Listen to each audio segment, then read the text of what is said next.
নমস্কার, আপনাদের সবাইকে স্বাগত। বিরাট পদক্ষেপ নিল ভারত। ইসরো আবার বিশ্বকে অবাক করে ভারতের ক্ষমতা তুলে ধরবে। চন্দ্রযান 3-এর সাফল্যের পর থেকেই চন্দ্রযান 4-এর মিশন নিয়ে উৎসুক ছিলেন বিজ্ঞানী থেকে আমজনতা। তবে খরচবহুল এই অভিযান আদৌ বাস্তবায়িত হবে কিনা তা নিয়ে দ্বন্দ্বে ছিলেন অনেকেই।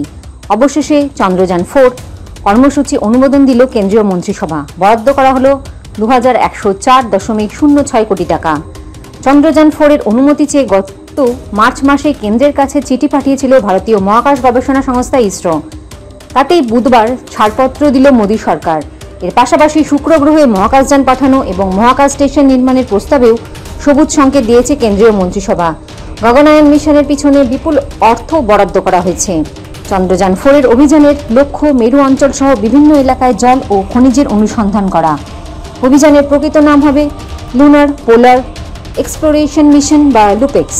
জানা গিয়েছে 2টি ধাপে উৎক্ষেপণ করা হবে চন্দ্রযান 4। থাকবে আলাদা আলাদা 5টি রোভার ও রেঞ্জার। আগামী 36 মাসের মধ্যে এই অভিযানের প্রস্তুতি সম্পূর্ণ হবে বলে জানিয়েছে ইসরো। পাশাপাশি 2035 সালের মধ্যে মহাকাশে ভারতের নিজস্ব মহাকাশ স্টেশন তৈরির লক্ষ্যমাত্রা নেওয়া হয়েছে। আর সবকিছু ঠিক থাকলে 2040 সালের মধ্যে চাঁদের মাটিতে মানুষ পাঠানোর অভিযান করবে ইসরো। জানা গিয়েছে 2028 সালের ডিসেম্বরের মধ্যে গগনায়ন প্রকল্পের 8টি প্রোগ্রাম সম্পন্ন হবে। তার মধ্যেই থাকছে ভারতীয় অন্তরিক্ষ স্টেশন 1 ইউনিট প্রকল্প। নরেন্দ্র মোদী সরকার গগনায়ন প্রকল্পের বরাদ্দ 20,193 কোটি টাকা ঘোষণা করেছে।